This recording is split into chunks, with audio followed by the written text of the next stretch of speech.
સુરતમાં અસામાજિક તત્વો બેફામ બની નિર્દોષ વ્યક્તિને જાહેરમાં માર મારતા જરા પણ ખચકાતા નથી, ત્યારે મૈદરપુરા વિસ્તારમાં યુવકને તાલિબાની સજા આપવામાં આવી હોવાની ચર્ચાએ ભારે જોર પકડતા પોલીસે તપાસ શરૂ કરી હતી। આ તપાસમાં 3 યુવકે મળી એક યુવકને ટ્રેનમાંથી ઉતારીને બેરહેમીથી ફટકાર્યો હોવાનું જાણવા મળ્યું હતું। 22 વર્ષીય અફજલ અલી સૈયદને બેરહેમીથી માર માર્યો હોવાની વાત પોલીસ સામે આવી હતી। શોએબ બિલ્ડર, શોએબ ખાન પઠાણ ઉર્ફે ખુફિયા અને જુનેદ અલીએ મળી યુવકને માર માર્યો હોવાની પોલીસને જણાવ્યું હતું। મારામારીનો વિડીયો વાયરલ થતા મૈદરપુરા પોલીસે શોએબ પઠાણ નામના યુવકની ધરપકડ પણ કરી હતી। मेरा नाम शोएब खुफिया।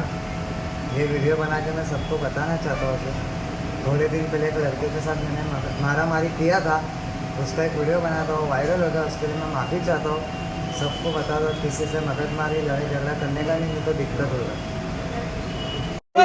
अल्लाह की कसम जोएब दादा आके दुकान ले दे भाई आपने, और नहीं भाई अल्लाह की कसम भाई घूमने निकाला बच्चों ने भाई।